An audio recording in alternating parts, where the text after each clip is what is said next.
Hello and once again welcome back to my channel. Students, how are you? I hope you all are doing well and I hope you all are watching my video lessons regularly. Yes students? So students, let's begin with our today's video lesson. But before beginning with the video lesson, you have to do three things for me. I hope you all remember those three things. Yes?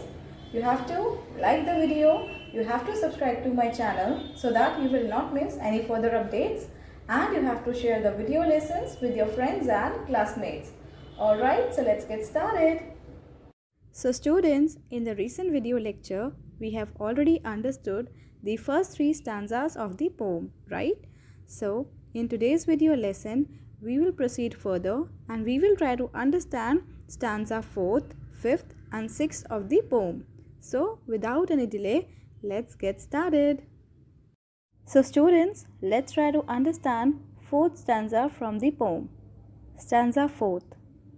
The wind who roves from place to place, undisciplined, unschooled, tonight at least shall hide his face. I saw him being fooled. So students, can you pay attention on the very first line of this stanza? The wind who roves from place to place, undisciplined, unschooled. Can you note that here the poet has used two adjectives for the wind? And what are those?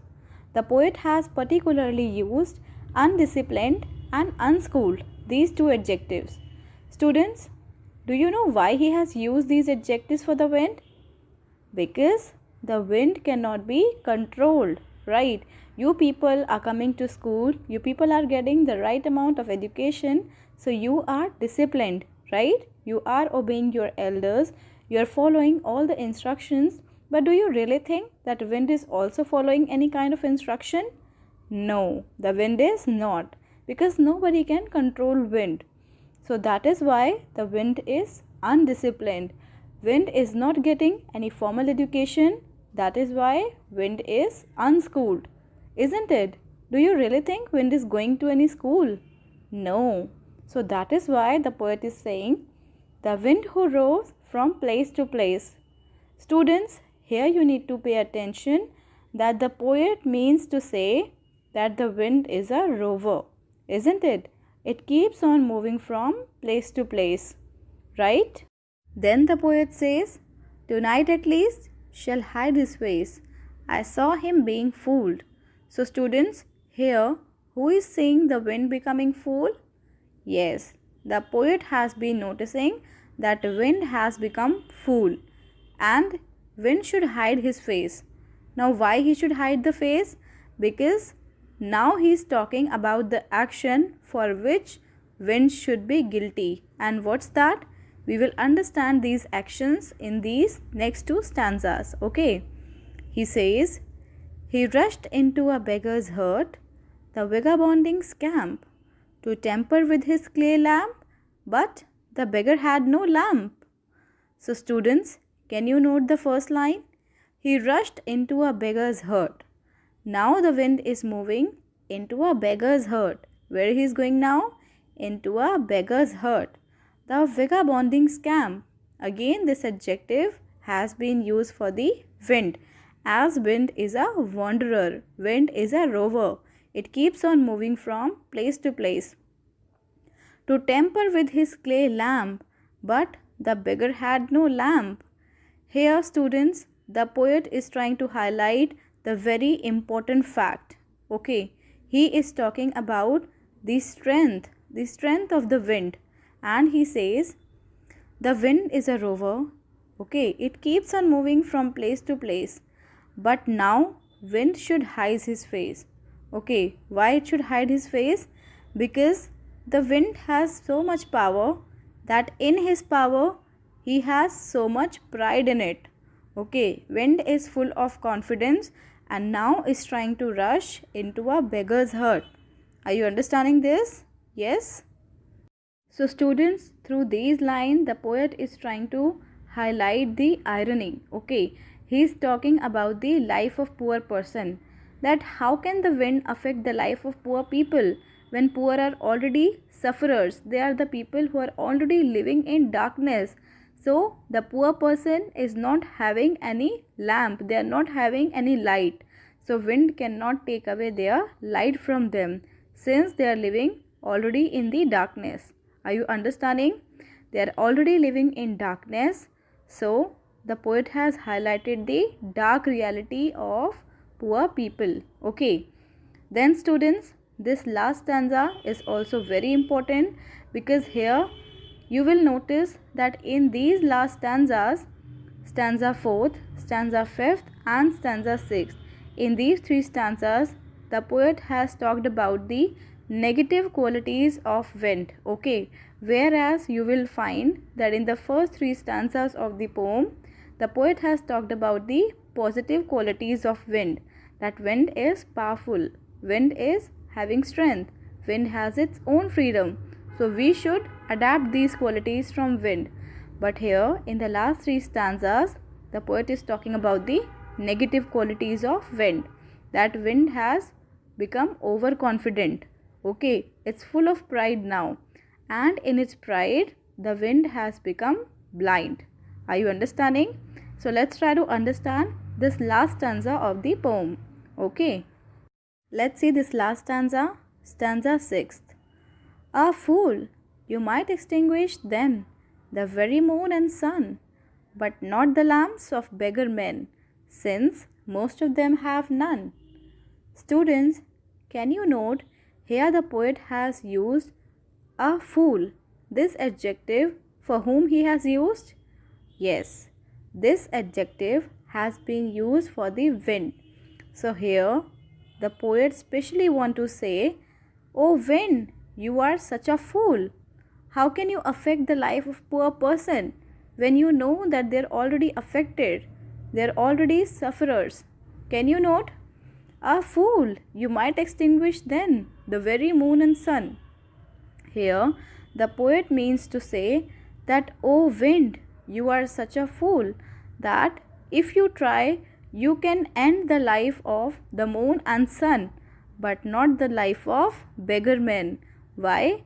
Because the beggar man is not having anything to lose. You can only take away the things from those people who are having it. But the ones who are not having, how can you take away the life from them? Right?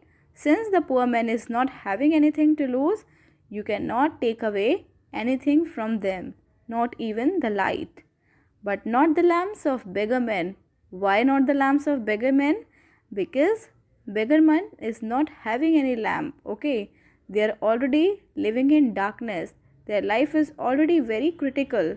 So here through these lines the poet is actually highlighting the darkness. Okay, they are talking about the reality of the poor people. Okay students, are you understanding this? So you can't take away anything from those who are not having anything to lose. Poor persons are not having anything to give you, not even the light. Correct? So students, I hope you have understood the explanation part of these stanzas. So you have to make sure that in the first three stanzas of the poem, the poet has talked about the positive qualities of the wind. Okay, that wind is powerful, wind is having strength, and we humans have to become like wind. Okay, we have to stand in all the tough situations and we have to fight for ourselves. We have to choose our own freedom. We have to think about our own direction. Okay. And in the last three stanzas, the poet has talked about the negative qualities of the wind. That now the wind knows that he is very powerful, but in its power, the wind has become blind, right? And he has got the overconfidence. That in his overconfidence, he has forgotten everything. That now he is trying to rush into a beggar's hut. And why he is rushing into a beggar's hut? So that he can take away the light of the beggar man.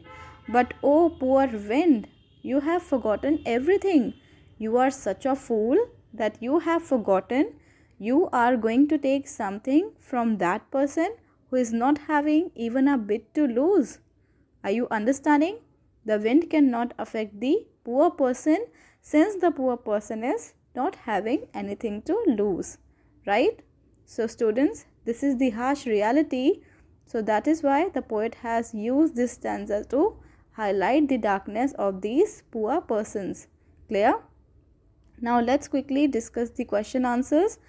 Students, I have already discussed the question answers in the online classes, but some of the students were requesting me that ma'am, in the video lesson also please discuss the answers. So I will quickly discuss the question answers. Please stay updated to that. Students, now I will quickly discuss the answers with you people. So please refer to page number 62 of your English course book. Let's ponder exercise A. The first question is, who do you think is the speaker of the poem? So what is the answer? The speaker of the poem is the poet, that is Harindranath Chattopadhyay. Okay? So students, let's see question number 2. Is the speaker witnessing the wind's action all at once, or is the speaker talking about the observations about the wind noticed over a period of time? So students, what do you think? Has the speaker talked about all these things randomly, or he has talked by collecting these experiences and observations? So here the answer will be that the speaker has noticed certain things about the wind. Okay, so in the poem the poet has talked about the observation which he noticed over a period of time.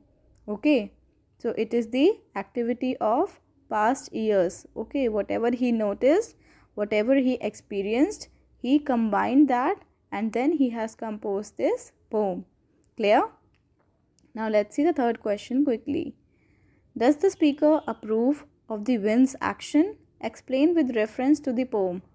So students, here the question is that do you really think that the speaker approved the action of wind? So here the answer will be no.